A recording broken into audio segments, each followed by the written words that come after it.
आपने फरमाया अल्लाह तो बहुत बड़ा है, इसकी बहुत बड़ी कलाम होनी चाहिए। फिर आपने एक बहुत बड़ा कुरान पाक लिखना शुरू कर दिया। फिर हमने बेल्जियम से वाटर प्रूफ वर्का मंगवाया, उसकी 4 शीटें मिलाकर एक वर्का बनाया।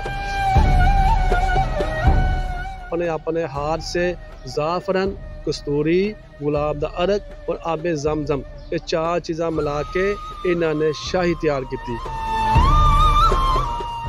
काम किया नहीं जाता, काम लिया जाता है। खुदा किसी से भी अपने दीन का काम ले सकता है। जी, अलबारी टीवी के साथ मैं हूं आपका होस्ट मोहम्मद ताज़ीम ताहिर। दोस्तों, इस वक्त जिस जगह हम मौजूद हैं ये लद्देवाला वड़ाइच है, जो कि गुजरांवाला से हाफजाबाद रोड पर वाक़या गांव है।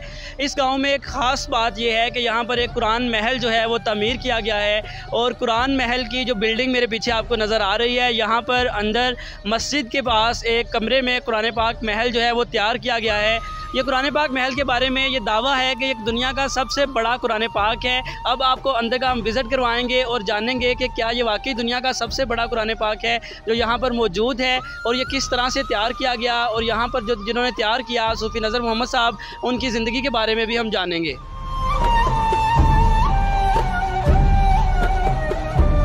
जी नाज़रीन, इस वक्त हम मौजूद हैं कुरान महल में, जिसका जिक्र अभी उससे पहले हम कर चुके हैं। ये कुरान महल का मुजस्समा या मॉडल जो आपके सामने यहाँ पर रखा गया है, या आप इसको देख सकते हैं, इसकी तैयारी में तकरीबन 10 साल का अरसा जो है वो लगा। और इससे भी ज़्यादा ख़ास बात यह है कि इसके जो वज़न जो है वो तकरीबन 3000 किलोग्राम के करीब इसका वज़न है, और इसका एक सफ़ा वो तकरीबन 1.5 किलोग्राम का जो है उसको तैयार किया गया है। इस तरह से 670 सफ़हात पर मुश्तमिल ये कुरान महल अपनी मिसाल आप है। जो कुरान महल की इंतज़ामिया है उनके मुताबिक ये दुनिया में सबसे बड़ा कुरान मजीद का नुस्खा है। इसकी स्याही की तैयारी में आबे ज़मज़म, ज़ाफ़रान और कस्तूरी का जो है वो इस्तेमाल किया गया, और गुलाब के अरक का भी इस्तेमाल किया गया। इसको नहायत ही ज़्यादा ज़िम्मेदारी और खूबसूरती के साथ इसको तैयार किया गया है, और इसको जो है आप सतह पलटने के लिए मतलब हाथ का भी इस्तेमाल किया जा सकता है, लेकिन इसके लिए एक स्पेशल हाइड्रोलिक प्रेस जो है वो इसके पीछे जो है वो काम करते हैं। उसको बटन के जरिए इसके जो सफ़ात हैं उसको पलटा जा सकता है। चारों दीवारों में कुरान पाक जो हैं वो रखे गए हैं, ताकि यहाँ पर आने वाले लोग ना सिर्फ यहाँ पर ज़ियारत करें बल्कि बैठ कर कुरान पाक जो है वो पढ़ भी सकते हैं, उसकी तफसीर, उसके तर्जुमे का मुतालिया भी कर सकते हैं।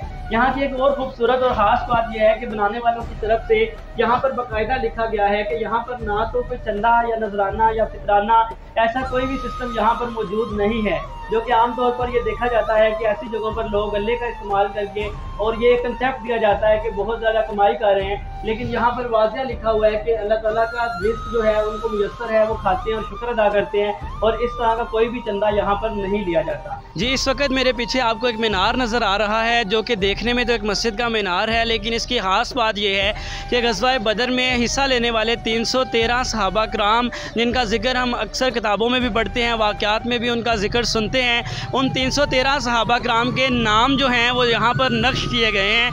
पूरी दुनिया से रिसर्च के बाद डाटा तलाश करके 313 सहाबा कराम जिन्होंने हिस्सा लिया था ग़ज़वा बदर में, उनके नाम यहाँ पर जो हैं वो चस्पा किए गए हैं, और इसी वजह से इस मीनार को मीनार बदर का नाम दिया गया है। ये कुरान महल में ही ये मीनार मौजूद है।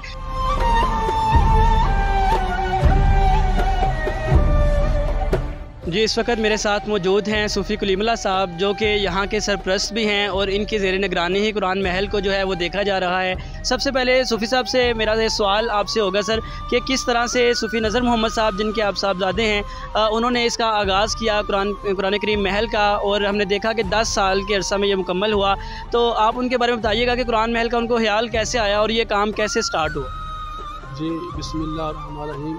मेरे वाला साहब जी बहरी जहाज़ में ड्यूटी किया करते थे, हर वक्त यही दुआ किया करते थे, या अल्लाह मुझे कोई अपना अच्छा नेक बंदा मिला दे। फिर मस्जिदों के अंदर, मदरसियां के अंदर जाना, वहाँ से शहीद कुरान पाक इकट्ठे करके लेके आने, लिया के उन्होंने नवियाँ जिल्दां करके महफूज कर कुरान महल के अंदर रखने शुरू कर दिते। कुरान पाक रखते रखते आपने अंदर फिर एक छोटा या कुरान पाक जब आपने नज़र गुजरिया, आपने फरमाया अल्लाह तो बहुत बड़ा है, इसकी बहुत बड़ी कलाम होनी चाहिए। फिर आपने एक बहुत बड़ा कुरान पाक लिखना शुरू कर दिया। जब वो कुरान पाक लिखने लगे उस वक़्त सन 1995-96 में कोई इतनी फजीलती इतना बड़ा पेज नहीं था। फिर हमने बेल्जियम से वाटर प्रूफ वर्का मंगवाया, उसकी 4 शीटें मिलाकर एक वर्का बनाया। फिर मेरे वालिद साहब ने उसके ऊपर जब बिस्मिल्लाह लिखी शुरू किया, आपको शाही से स्मेल आने लगी।